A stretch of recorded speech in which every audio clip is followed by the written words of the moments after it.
This morning in the formal presentations, there were a couple of people that weren't present. We were expecting them. And so we're just going to do an ad hoc formal presentation to one of those people, one of those new fellows. And this fellow has travelled from Brazil to be here. I think had problems with connections, therefore slightly late this morning. I think we can allow them that. But it's a real pleasure to invite this candidate forward for fellowship by meritorious contributions to knowledge, Dr. Kannan Ganapathy.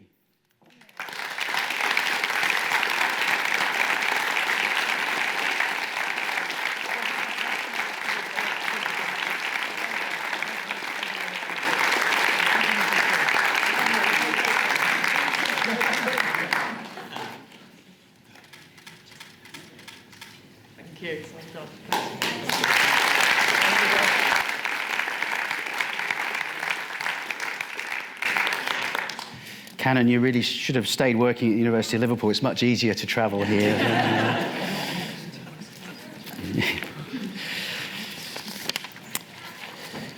So we now move on to our first panel discussion, which is entitled Maximising Good Outcomes, with panel guests Dr. Karen Hiestand and Dr. Vanessa Ashall. Thank you for joining us, and chaired by the new chair of our Fellowship Science Advisory Panel, Professor Anna Meredith. Anna, over to you. Thank you. Thanks, John.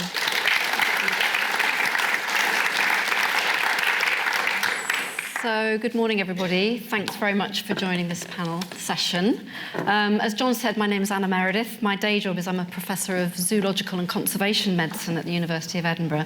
And firstly, I'd like to thank the Fellowship for electing me as the new chair of the Science Advisory Panel. It's a real honour, and I'm just so excited to be part of this prestigious group of learned leaders, as our RCVS president has just labelled us. It's a real honour.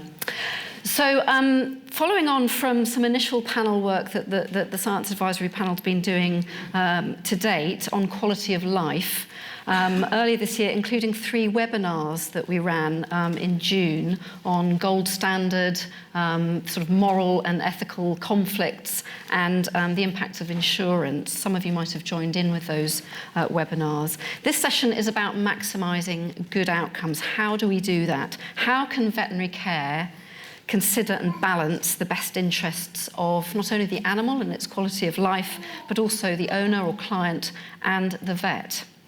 So I'm delighted to have 2 guests join me today to share their insights and expertise, Karen Hiestand and Vanessa Ashall. Thank you for coming and joining me. I shall first introduce them, and then they're going to talk for 5 minutes or so each. And then we'll open up for a discussion. And I really ask you to engage with that. And we're really here to listen to your comments and insight and share our collective experience and expertise about this quite thorny topic. We will be asking you some questions, but really it's an open discussion forum so that we can share ideas. So feel free to make any other relevant points around the topic. So I would also remind you that the session is being recorded. So firstly, I'd like to start with Karen. Karen Hiestand comes to us from the RVC, where she's lecturer in veterinary and animal ethics. She has a background in research into human and animal interactions and veterinary ethics, and also is currently finishing up a PhD in the role of empathy in the human companion-animal relationship through the School of Psychology at Sussex University, while completing her residency in animal welfare ethics and law with the European College. So a very busy lady. We're very honoured to have you join us, Karen. Karen originally trained as a vet at Massey University in New Zealand. She's wide experience of first opinion mixed practice across the UK, from the Outer Hebrides to Guernsey and most places in between, and has also been a volunteer vet abroad. So, Karen, over to you to talk to us for 5 minutes about your thoughts on this topic. Thank you. 5 minutes is a stretch, I've got to tell you. I'm going to pose a lot of questions to you in the next 5, probably 6, I have to apologise, minutes. But the first one is going to seem deceptively simple. Why do we get clients to sign consent forms? Is it in the pursuit of this thing we like to think of as shared decision-making? Are we just trying to cover our butts in case things go wrong? Or is it a bit of both of those? It's also to adhere to something called the autonomy principle. Now, autonomy is a principle that comes from bio and medical ethics, and it's all to do with our ability and our right to choose for ourselves, to choose what happens to our bodies. It's hugely influential, as you can probably imagine. It's so influential that in our profession, we vets have borrowed this principle and its foot soldier, the I can't say it, I knew this would happen, operationalizational aspect of it, which is informed consent. We've borrowed this into our own practice. But there's a wee problem. Our patients aren't autonomous. They can't choose what happens to their own bodies. Instead, the power and the rights that you get when you have autonomy, we've passed that to our clients, to the owners. Instead of a doctor-patient relationship where we've got patients who can choose for themselves, we're dealing with our much more complex and far more interesting tripartite relationships. We've got doctors, clients, and patients. We've got proxies or surrogates who make decisions on behalf of our patients. Now, this is all the status quo, right? And that's because of the elephant in every consult room, animals are property, right? But I put it to you, have we borrowed the wrong construct from medical ethics? Are there others that we could look at that might suit our strange little world better? One that's been put forward by the BVA, amongst a few other excellent authors, is applying what's known as the standard of best interests. It's often talked about in the realm of paediatricians because they've got some really important commonalities with us. Their patients don't have autonomy either, and they work through proxies and surrogate decision makers too. Now, in their world, if a proxy is making a decision that's not in the best interest of the patient, the doctor is beholden to intervene. Are we beholden to intervene? Do we intervene? Or should we intervene? These are 3 more questions. Now, what members of a profession ought to do or should do actually fundamentally comes back to something called the social contract. And this is where society affords us, or certain people, privileges in return for using those privileges in the service of a social good. Now, these contracts run completely on trust. Society is willing to let us do what are essentially mean things to animals and get paid for it. And they don't charge us with animal abuse as long as we do these vetty things with the right intentions. That intention bit is the key. It's sometimes called the agreed ends of a profession. Now, human medics have nice, clear, defined agreed ends. Let's keep people alive, right? Patient health and welfare is always top trumps to that profession. And despite our similarities I mentioned about us and paediatricians, their primary duty is always and inarguably to their patients. And it's never to the proxies or the parents in those decision-making situations. Now, we've got things way more complicated for us, and things are much less clear. We might have lovely declarations which tell us in shouty capitals that above all, we will prioritise our patients, but we all know the complexities of balancing interests. Now, Bernie Rowland, he's a long-time critical friend of the veterinary profession. He framed this as what's known as the fundamental question of vet practice. To whom do we owe our primary allegiance? Is it clients or our patients? And he made a really strong argument that the social ethics towards animals is heading in one direction, towards a greater value in them as individuals. And that we vets might risk our trust-based social contract if we fail to acknowledge that and move with it. There's also some authors, Oakley and Cocking, and they wrote a book about professional ethics, and they had a really interesting example I want to put to you today. They talked about a human doctor that seemed to be out there doing doctory things, but not for doctory reasons. So instead of prioritising patient health and welfare or patient interests, this doctor was carrying out their duties with the intention of making more money or becoming famous through pioneering a fancy new technique or increasing health service efficiency. Now, these authors argued that regardless of their qualifications, regardless of being a member of their Royal College, whatever, they morally were not a doctor. It's quite strong. Take a sec to consider how our fair profession would hold up against that kind of standard. Are we still a vet if we do vetty things for unvetty reasons? Are we a little bit protected because we're not super clear what vetty reasons are, what the proper intention of the vet profession is? Does that give us a level of protection? So I'm going to pose you some big questions. What are the agreed ends of our profession? What do we think society want from us? What's the social good we're meant to deliver in return for our infinite privileges? Have those agreed ends shifted, and do we need to evolve with it? And to loop back to where I started, perhaps in light of these kind of questions in our unique veterinary world, our unique tripartite relationships, do we need to review the ethical paradigms that we've just co-opted from medical ethics and maybe look at alternatives that suit us better, like the paediatrician model, best interests? Maybe they would work better for us. And you're the clever people in the room. Maybe we can answer Roland's fundamental question here and now. It's a big aim, but as to who we owe our primary allegiance to. Thanks.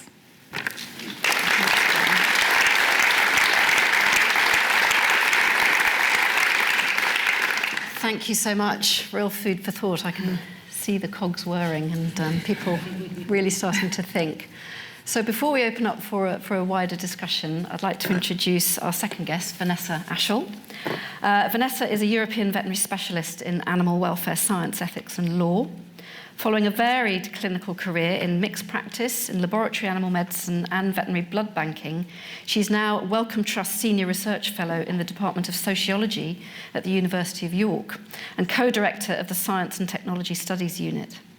So Vanessa's work crosses disciplinary boundaries to bring social science, medical and veterinary ethics together in order to better understand health relationships between humans and animals. And her current project examines the meaning of the good death across disciplinary and species boundaries. She's also working with the PDSA to evaluate the use of ethical discussion and ethical decision-making tools for reducing moral stress in veterinary teams. Vanessa, over to you. Thank you very much, and thank you also for having me here. It's a great honour to talk to you all today. And like Karen, I really want to encourage us to start to think beyond traditional approaches to veterinary ethics today. And I'm going to question this idea of balancing the individual interests of animals, owners and vets, and whether that's enough for us to maximise good outcomes in the veterinary clinic. Are we missing something important by accepting this approach? So traditional ethical approaches have prioritised individual interests. They've accepted tensions between the interests of different individuals and used concepts such as justice and equality to attempt to balance. But this idea is challenged by contemporary ethical approaches, in particular relational approaches. Relational approaches, instead of asking us to individualise interests, ask us how interests are connected. So we can see examples of relational ethics in medical ethical approaches, where for some people, the interests of patients are inextricably linked to the interests of the family that they love and those who care for them. In environmental ethics, we're seeing relational approaches applied to animals, where we're now accepting that human interests are, of course, linked to the interests of animals and other non-human species in our planet. So relational approaches ask us how the interests of one relate to the interests of others. So what would we be looking at with a veterinary relational ethical approach? We'd be looking not at balancing the interests of owners, animals and vets, but identifying the connections between them. We'd be looking at embracing complexity. We would accept that complex relationships are tied to complex responsibilities. We would accept that we can't consider the relationship between the vet and the animal in isolation, because that relationship is connected to the relationship between the vet and the owner. And both of those relationships are connected to the relationship between the owner and the animal. We would ask, in what ways do these relationships affect one another? And we would also ask, are these relationships changing? Are they becoming more complex? I want to just mention briefly my empirical work with charity vets, thinking about the concept of moral stress. And this might be imagined as an in-depth analysis of the difficulties of achieving a good outcome in the veterinary clinic.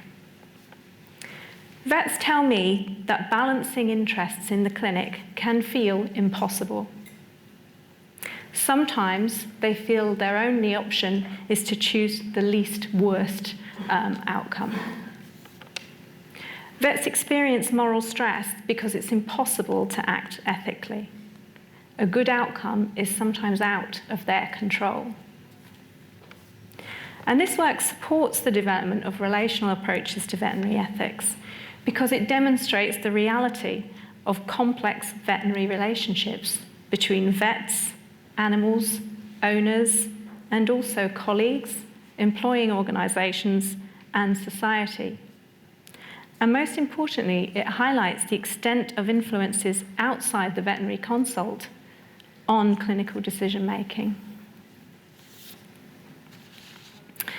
So finally, I've been asked to think about the role of science in maximising good outcomes. And we're of course all aware of the important role of welfare science in thinking about the individual interests of the animal in terms of their quality of life. But how can we use science to understand these complex connections between individual interests? And by that I mean, how can we understand veterinary relationships and their role in achieving good outcomes? For this, we need to be developing veterinary social scientific approaches. We need to understand more about how veterinary relationships are currently working.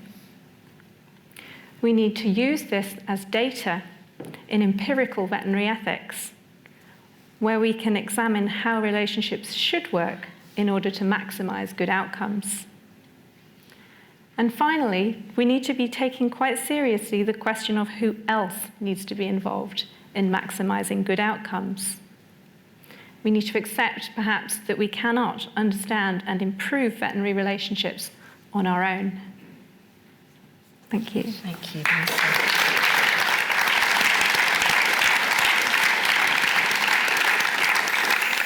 So we've got a lot of food for thought there. Now, the aim of this session is to really hear as much as possible from you, the audience. You're very welcome to ask specific questions to Karen and Vanessa, but I'd more encourage you to respond to perhaps the questions that they've posed to you.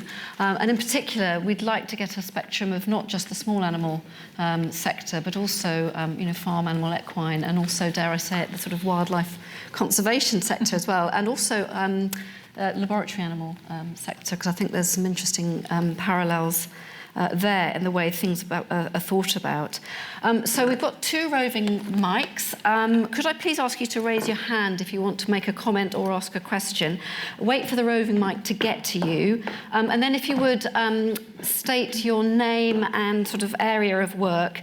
And also, in the interest of time, we've only got 40 minutes for this session. Please try and keep your comment or question as concise as possible so we can hear from as many of you as possible. So first question up at the back there, I think is Gemma. Yeah. Yeah. So Gemma Pearson, equine veterinary behaviourist. I don't know if this mic's working. Is it? Yeah. Okay. So it's a bit of a comment and a question really for Karen. You said, as a veterinary professionals, should our priority be to the patient or to the client? And I'm going to challenge that and say, why does it have to be binary? And surely we have to think about it on an individual case basis. Now, as a behaviourist working with horses, there are times when definitely I need to try and push the client to consider the animal's quality of life. And, there are changes that need to be made there. But there are also times when that animal is posing a significant risk to the health and safety of the client. And I actually have to know what I'm doing is not in the best interest of the horse, but it's going to keep that client and other people around them safer. So, yeah, my point really is, how do we decide whether it's binary or not and where those grey areas are? Did you want to come back on that, yeah. Karen? I mean, you're absolutely right. I mean, the current situation is that we have duties in both directions. I say both, loads of directions we have duties in at the moment, and the balancing of that is really difficult. I was, posing the idea that we could flip it the other way. We often, because of status quo and because of money and because of very good reasons, we often might think of client first, patient, trying to maximise animal welfare in light of the fact that we have to make the client happy. I guess one way of taking that paediatrician model or the best interest model is that we flip that around, is that the patient comes first and we try and make the client happy while, as a secondary to the patient welfare, the good outcome. But I think, I mean, I'd toss that into what Vanessa was really saying, is that there might be other ways that we look at this, and maybe not being binary, maybe it's not that helpful. It's easy to understand because that's how it is now, but we could really challenge ourselves to look at the actual thing that's in between the binary members, the relationship. Thank you. Yes. Very interesting discussion. Thank you. Could you state your name, please? Bradley Viner. I'm Clinical Quality Lead for Linnaeus and Chair of the RCVS Preliminary Investigation Committee. You, Karen, painted a picture where all was black and white on the medical field and much less clear in the veterinary area, but I would challenge that doctors, whereas just like vets, they would always like to be able to do the ultimate for their patients, often do have to make decisions that may not be in the best interest of their patients. And sometimes they may actually be advocating terminating life against the wishes of, say, the carers of that individual. But also in a macro sense, we're increasingly finding that resources aren't unlimited, and that in human health we have to consider a financial aspect and what's best for the population as a whole and balance that against what's best for the individual. And we saw that particularly clearly during the times of COVID, where I think the medical profession as a whole became very uncomfortable about having to take life or death decisions about how it rationed care and who it treated and who it didn't and how it treated people. And I think that along the lines of what's already been said, the decisions that a professional has to make, be it a medical professional or a veterinary one, are not simple and binary. They're much more complex than that. And it's about weighing up the situation and behaving reasonably in those situations. And as a profession, I think we actually do a pretty good job of weighing up competing forces in that way. Thank you very much. Yes, this idea of contextualised care, always. We're always doing that, juggling those three things all the time. Yeah. Did you want to come back at all on that, Karen, or you have to take another? Yeah, I suppose a couple of points. You're right about things in the human medical field are not black and white so much either, but I guess it highlights when you mentioned about how uncomfortable many doctors felt when they do have to make decisions that seem to go against what their principles are. I think that kind of highlights the point I make, that they kind of know what they're there to do, which is protect their patients. And so that's really difficult if they feel like they can't do that. And we might feel that too. Many of us might feel that. But some in some sectors of the profession and in some individual cases within our profession, it is a bit topsy-turvy. It's easier for us to prioritise the proxy or another one of our duties over the patient sometimes than it is for human medics to do, because things are a bit more sure for them. And you're right when we're talking about public health care as well, and you're talking about resource and other parameters apply in those kind of situations, like justice principles, and autonomy is not going to be top trumps in those kind of cases. You're going to have to weigh up utilitarian things. Some people are going to be losers in those kind of decision-making positions. Thanks, Karen. Other comments? Yes, we've one here. Slightly changing the subject. My name is Elizabeth Simpson. I've actually spent most of my life in medical research, but before that, I spent 2 years in primary veterinary practice in an area of Canada which was very backward at that time. This was a long time ago. And one of the situations that I found myself in, and was very difficult to deal with, was human brutality to animals. So making decisions about cases of real cruelty that had been reported and acting appropriately. Very often, the owners of the animals were very happy to go on with perhaps very little understanding of what they were doing. And I was usually brought into the act by the equivalent of the RSPCA, who wanted to ask, is there a cause now for making a prosecution? And I've been involved in cases where farmers were castrating dogs without anaesthesia, and people were running horses in the woods until they drop dead, and then shipping them, if they hadn't dropped dead, in completely unsatisfactory situations to the pet food factories, where I got called in sometimes to shoot horses that were mortally wounded. The owner certainly didn't approve of that, and I got threatening phone calls as a result. It was very difficult because morally I felt very strongly what I ought to be doing, but there was no real guidance on that. I'd be extremely interested to hear your comments on it. Thank you. Vanessa, would you like to respond to that one? Thank you very much. And I think sometimes these very dramatic examples are helpful for making us think seriously about the topic. I think some of the comments already are becoming linked in my mind in thinking that actually, I think with the idea of not trying to polarise or think in a binary way about responsibilities is obviously important to me, but I think it's about the idea of transparency, actually. It's about the veterinary profession deciding whether we do or don't have clear responsibilities to animals as a start. And I think this is where I came to with Karen's really interesting discussion, was thinking about whether we're going to be upfront and open and honest about the complexity of our responsibilities and accept that we're not always going to be acting in the interests of animals for various reasons. I don't think that's something that necessarily in policy or in discussion within and outside the profession that we're always necessarily upfront and honest enough about. And I agree with Karen that if we decide that we do have priorities to the animal that override everything else, then that's a very significant statement to make, and it needs to be followed through on. So that's one thing that I think has come to light for me through these conversations.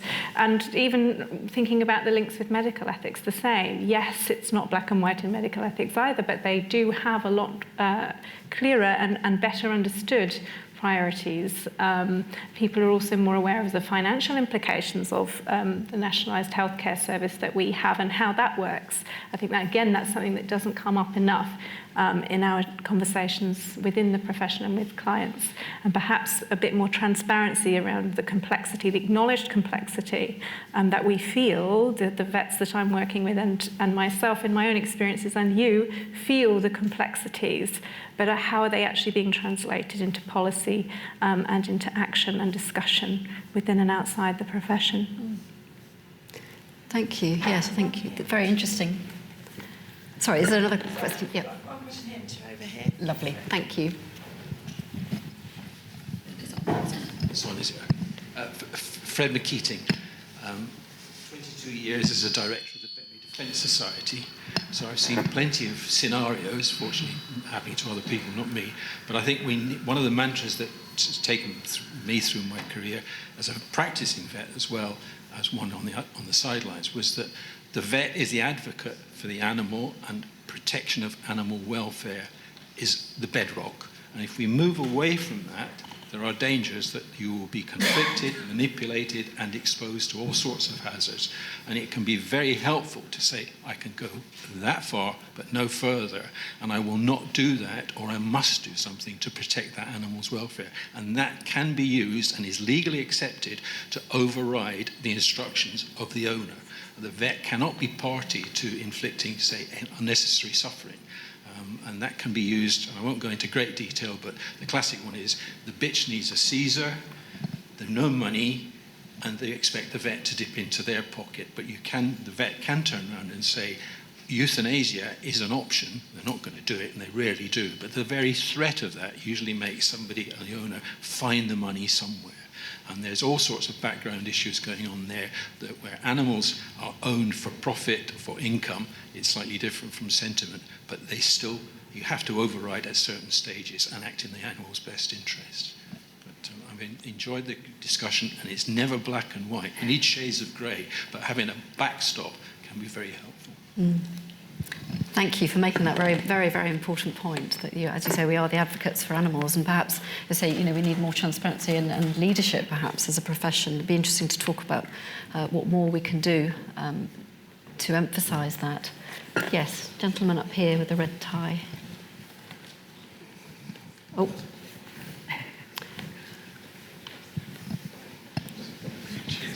With the checkered tie, yes, thank you. Go first. So, Peter Orpin, Chair of SPIVS, but speaking predominantly as a practitioner.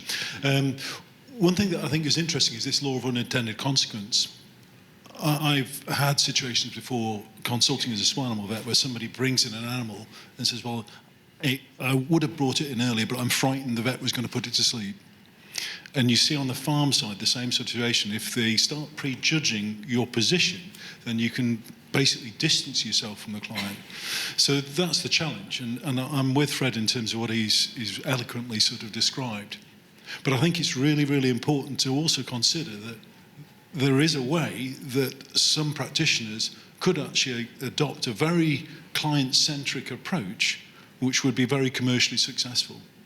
And so commerce does actually come into it. So actually making the clients very, very happy and siding with the client absolutely could actually, build a very, commercial sort of successful business. And so I think that element of sort of economics does actually come into the veterinary sector, which perhaps it doesn't on the medical sector in quite the same way. But I'd really like to hear what your views are as to how you can protect yourself against that issue. Yeah. That's some really great points. I think we're so used to, in this country, having a public healthcare that we forget that there is such a thing as private medical healthcare as well in many parts of the world where there is that direct commercial relationship in exactly the same way that we experience a direct commercial relationship. So, and there's lots of opinions about that and which way is morally better and which way is morally worse. But you're right. You can completely side with clients, and it's we've probably all seen that it can do very, very well, and that can be a hugely successful vet, hugely successful practitioner. But I guess what the example I use from that from Oakley and Cocking's book is they would argue that person's not being a vet if they're doing it for another ends, which is, it's pretty challenging, I think, as an opinion, but that's how they put it. I've forgotten you had a first part to that question. Yeah, just related really to this issue of making sure you keep the connection with the actual client. Oh, yeah. If we take And a the position risks. where we actually own everything, do we have a situation where the client then doesn't even come in contact with that? Yeah, you're right. Yeah, I think I sort of come back then on social contract that it's all about this idea of, it's all on trust. The public have to trust us.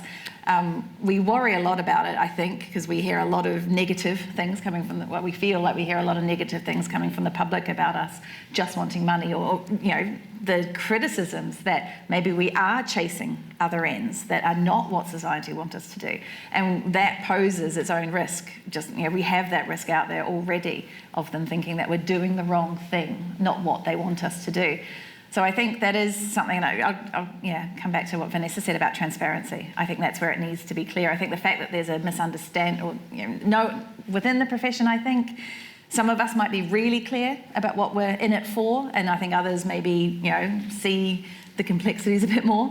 But also I don't know if the public necessarily know what we're here to do for them or know what they want. So I think just shoring up what that contract is and what we exist for is and being transparent about it is probably a good solution. Yes. Andrew Robinson, I'm a retired small animal vet. First of all, I think I'd like to come back and just simply say that from my point of view, that the cornerstone of the profession is animal welfare. And once we start to move away from that, then I think we lose the respect of the public. But my real query, I suppose, really, which I think has already been hinted upon, is the finances involved. Because you may consider that the optimum outcome for an animal may be X procedure, that it costs so much money that the owner then can't afford it. And then so you then go on to Y procedure, which you might think is not going to give the animal quite the same outcome, but it might be quite reasonable. And so again, you've got the finances between yourself and the owner, but then also you've got the finances of the practice itself, whether that's an individual practice or a corporate practice, and how much leeway you may have as an individual vet to manipulate that pricing. And that, I think, puts an awful lot of stress probably on the vet that is actually not the owner of the practice. Yes, thank you for those comments. Did you want to to respond to that, Yes, Vanessa? I will. Thank you. And I think this is really important aspect of the challenges that we face, and which has come across quite dramatically actually in the work that I'm doing currently with the charity vets, where obviously finances is a big issue concerning what they can and can't do. And I think there's probably two elements to this really. One is this idea of needing to think beyond just a binary relationship between the vet and the animal, and think and connect that to the idea of relationships between owners and animals, and that might be there will obviously be a financial element to that, and relationships between the vets and their employing organisations. And I think my point was to try to draw out that none of these things can actually be separated from one another, and they're all intimately involved and should be in trying to generate an outcome which is good for all concerned. And I think what I'm seeing in my work with charity vets at the moment is that we're not being open and honest enough and understanding enough about these individual relationships to be able to help vets with this challenge of prioritising animal welfare. So whereas an organisation might have a commitment to animal welfare discharged in a particular way, what's actually happening on the ground is that this commitment is being transferred from the employing organisation to the vet. The vet is having to negotiate with the owner has complicated relationships with the animals. So what's actually happening in the clinic in terms of animal welfare can be very difficult and stressful, as you pointed out, for vets who are working, whose actual job it is to see the animal and be concerned with its individual welfare, are not well informed enough or aware enough, or are not being involved in the complexity of the relationships which happen between their situation and where policy or organisation level decisions are being made. So this transparency, the idea of transparency and accountability needs to be filtered throughout the profession in terms of understanding. I don't think we even understand these relationships well enough. We need to understand and control these relationships a lot better. Thank you. Thank you. Yes. I'm an internist at Texas A&M. I love the idea of looking to the human medical profession to get some guidelines. And when you mentioned the pediatrician idea, I thought that's a winner. But then it dawned on me that would be such an unsuccessful model if we're thinking about all the roles that veterinarians play. I mean, just as a good example, veterinarians who are involved in research that uses animals. It's very, very hard to say we are the profession that puts animal welfare first if you are doing something that arguably is not in the best interest of this mouse. So, and if you're working in a commercial environment where the animal is going to be consumed, a pediatrician never has that ethical decision. And so I do think it's very, very difficult to come out with something and say this is what the profession will stand for, because even within the profession there may be colleagues I have who do work that I ethically could not do. And so, I mean, I think it's very easy to think of it from a small perspective, but if you think about it from the profession making a statement to the public and our contract with the public and how we want the public to see us, with the James Herriot affection, I think that's very, very murky, because there are things that happen in order to keep food on people's tables and to keep medical research moving. The members of the public may be upset that veterinarians are even a party to. And so just what struck me is it's worse than we thought. You guys raised some great issues about how complex it is, but actually I think it's way, way, way more complex than that. And I think the profession, if anything, is almost backed into a corner of not having a position and not making bold statements, because there is just such a spectrum of activity that veterinarians play a role in. Thank you. Excellent points. Yes, the too hard box. We tend to sort of shy away from it, but it's very important that we talk about these really key issues. Yes. It actually reiterates a little bit of that. But so I'm Hannah Hodgkiss-Gear, University of Liverpool, cardiologist, director of student recruitment, creator of Vet Team in a Box, parent, but putting it all on there. Poultry keeper. Chickens. No, actually, on the wish list, but not yet. But I'd like to join the little lady group that has come. Anyway, no. So I do a huge amount of work engaging with people to try and get them to think about joining the profession. And I think one of the things that, and it sort of reiterates what the lady before just said, is that is this an issue within the profession? We need to decide, do we have a relationship or a bond with the owner or the animal, or is actually this is more public awareness? And are we going to do a disservice? So one of the things, again, reiterating that, is we need to be diversifying the profession in lots of different ways. To do that, we need to really evidence that you don't just go into small animal clinical practice by becoming a vet. My favourite question when someone says to me, I want to be a vet, is to say, great, what does that mean? Okay, so if we're going to really engage with young people and drive that to help with diversity, then are we actually going to enable the public to be aware of our responsibilities and how diverse they are? And then flipping that, so then within the veterinary degree itself, and we've got a lot of end users of product in here, let's put it like that, so employers of our graduates, and some of the people in this room would be very senior managerial employers versus frontline new graduate vets. There's also a disconnect there within the managerial structure of the objective, but ultimately, is it wrong to highlight to people that this is a business? It is a way for us to make a living. It is a way for us to actually pay for our bills. And for me, going back to the young people, to try and engage with the lower socioeconomic groups, for example, we need to discuss with them that this is a good way of earning a living, a guaranteed job for life. But so we've got to define here the sort of the passion, the vocation. I've always wanted to be a vet because I want to work with animals and help animals, versus it's okay to think I need to just have a damn good job and earn a living. So I think, again, it's our responsibility for public engagement and public awareness, but also with the potential future people within the vets and vet nurses as well, to allow them to think it's okay to earn a living. It's not a bad thing. Thank you. Yeah, really important point. I see, gosh, lots of hands up. That's triggered lots. Which way is this? Yes, I might ask you to come back on that, but I think because there's so many hands up, let's get some other views. Yes, Stuart. Thanks so much, Stuart Reid, Royal Veterinary College. I used to be an epidemiologist. I also have a younger brother who's a lawyer, and we used to argue and fight like cat and dog, and he would also say, yes, that's all very well, Stuart, but the law is. And I just wonder if you could comment, I don't know if there are legal experts in the room, but is there a hierarchy of legal authority? Because as I understand it, and I might be wrong, in the law, the pet is a chattel, and therefore the owner has the strongest claim over that. Does our professional code trump the law? Does the animal welfare legal law trump the ownership laws? I don't know where that sits, but I suspect that our own professional code does not trump legal status. Would you like to comment on that, Karen? I do a little bit. I love that question. I think our esteemed colleague up there probably has a good opinion on this too. And you mentioned it before, really. Yeah, I mean, the way I like to put it is there's an Animal Welfare Act, right? And it says this thing about unnecessary suffering.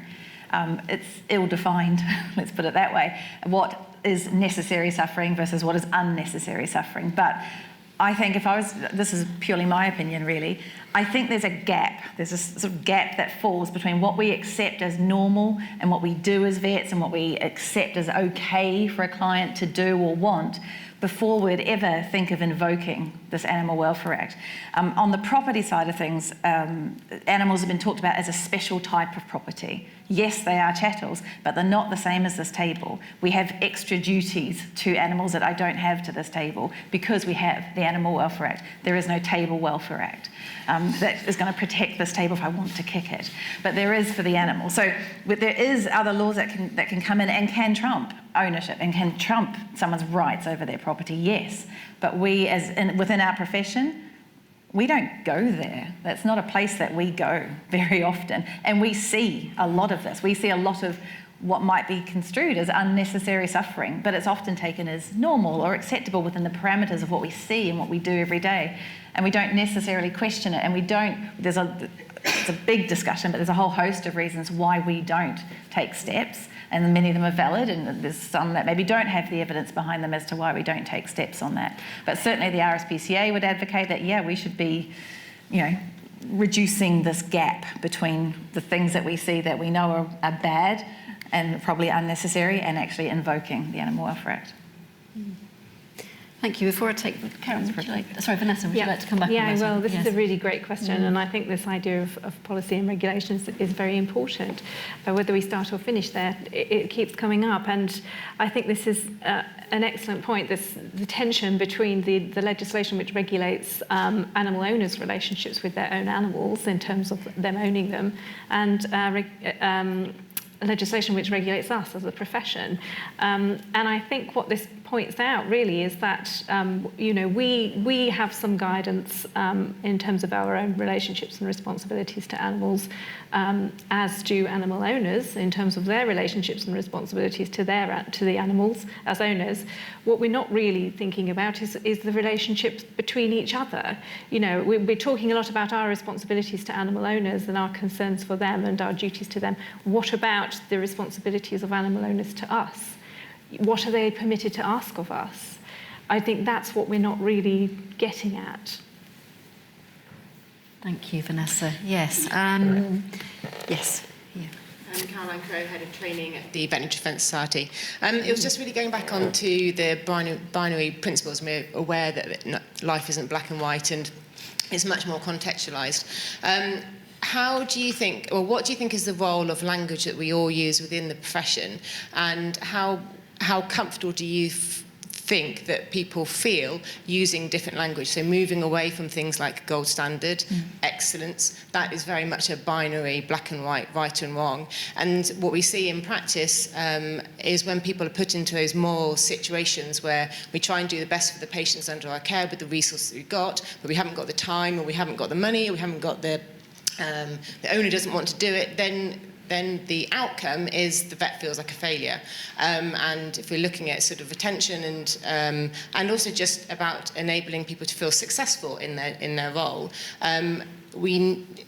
is it the right thought that we need a change in our language to start off with of how we talk about these things and stop training people live gold standard, the right way, the wrong? There's obviously some things you don't do, and there's obviously protocols, etc. But we're not, and also, what is our role as leaders within this to really challenge ourselves with that language?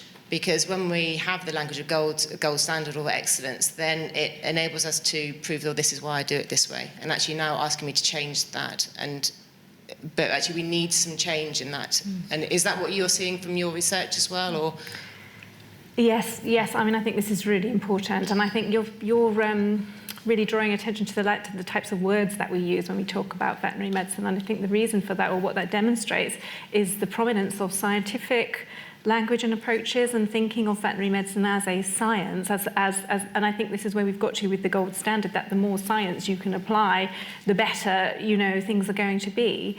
And I think the problem that we're having is that we're interested in evidence-based veterinary medicine, but we don't have evidence and data that is non-scientific. And that's why I'm suggesting that what we need to do is think more about social scientific approaches and relational approaches. If we're going to generate data that relates to concepts like trust, like empathy, and if we're going to give that value to an equal significance of gold standard clinical care, perhaps vets might feel better in thinking, I haven't provided gold standard clinical care, but I've maintained client trust, or I am a very empathetic person. And perhaps we all need to understand that there's things beyond science at play here. And perhaps as a profession, we can move on to taking those things more seriously, valuing them more, promoting them more, being more transparent about those aspects of veterinary medicine and how important they are. Thank you. That was sorry. Man with the mic there. Yes, do come in. Thank you. Tim Rowan. I've spent most of my career in R&D, and you certainly face some big dilemmas in terms of ethics in that area. I think one of the things that's helped bring some transparency and a tool for discussion in that environment, and I just wonder whether it's a potential tool to use more widely in the profession, is the animal welfare and ethical review boards, which include lay members, very importantly. And certainly they were introduced in the UK about 30 years ago and progressively become more effective, I think. And I think that might be a tool, and I wouldn't put it any more strongly than that, for discussion both at practice level and at governing body level. And I just offer that as a thought. Thank you very much. Yes, I'm sure lots of us have contact with AWORBs. I know you've worked in laboratory animal medicine, Vanessa. Yes. Did you want to comment on that? Yeah, absolutely. I did work on an AWORB for a number of years, and that format, the ethical review body, it was becoming more prominent outside animal research ethical discussion now. I am on other ethics review panels, and I think that it's so important. You mentioned the inclusion of lay people and also nurses. I think this idea of, this is where my point came from around who else we need to involve beyond just veterinary surgeons in thinking about the direction of the profession. And we've talked about the relationship between society and the profession. I think my question again, is how are we going to involve society in these, in having a, not a unidirectional idea of where we should be going, but involving other people in these conversations as well. And at practice level 2, as you've suggested, the work I'm doing with charity vets, we're using ethical discussion within teams to deal with some of the moral stress issues that they're experiencing. And it's incredibly effective at helping people to understand each other's points of view and even to reflect on their own role in causing other people to feel uncomfortable. So I think it's, yes, absolutely the sort of direction we should be going in. Thank you for that. Right, you've got a microphone already. Yes, thank you. I don't know if we're going to get through all these questions. It's great. Charlotte Pace. I am current president of the BVNA, so it's just interesting that you were just saying about veterinary nursing. And I guess my question was kind of about that really, and about the role of nurses, because you mentioned earlier about trust. And one of the issues obviously that we're trying to address at the moment as a nursing profession is the fact that we don't have a protected title and anybody can call themselves a veterinary nurse. And so I wondered how that kind of plays into your discussion. Also, as well, I was thinking, that nurses should be part of this conversation as well. I think I might be the only veterinary nurse here, I think. But, I do think that we should be, when we're looking at quality of life and maximising good outcomes, we often say that nurses are part of that. And also, the discussions around being a patient advocate, again, we do. We're part of that, certainly. And I guess my final point was really looking at the fact of the health of veterinary nursing, where we just were talking about a C-section, where owners couldn't afford can't afford the C-section. And, in my own practice 2 weeks ago, we did have to put to sleep an 18-month-old, very healthy American bulldog because they didn't have the money. And, and obviously the impact on that on the veterinary staff that were there was massive. Also on my student nurse who is currently training, she just couldn't understand what was going on. And I think sometimes as nurses we feel a little bit disenfranchised from this whole discussion. So I just wondered where you thought where you see veterinary nurses playing a part in this. Thank you. Excellent question. Perhaps just a brief comment on that from you, Karen. Yeah, I mean, it's absolutely crucial. It's something that team, yes. Vanessa and I talk about a lot. Just to pick up one little point of what you said there is, and I was talking about a case with Vanessa earlier today about the difference between the door between the consult room and the back room, and if you're the vet facing the client in that consult room, how much harder it is to be objective about animal welfare because you've got this duty, this human in the room that you feel this duty to, and you legally have a duty to. Whereas the nurse out the back is often much better at being objective about the animal's welfare because that side of it can sometimes be more removed, and that can be really, really powerful and really helpful and give clarity, I think, to cases. Thank you. Okay, we are running out of time. I'll take one more question. Yes, the lady there. Yep, you've got the microphone. Amira Force van Heeften. I'm just picking up on the point that was made earlier about the language, because I see the veterinary profession, that's surgeons and nurses, very much as a vocational job. And I feel that we as a profession put an awful load on our shoulders by taking on the world. I do think that I went to a lecture about grief counselling a while, and it was very much about kind of us not putting the monkey on our back and really think about, have we done the best job in the circumstances that we are in?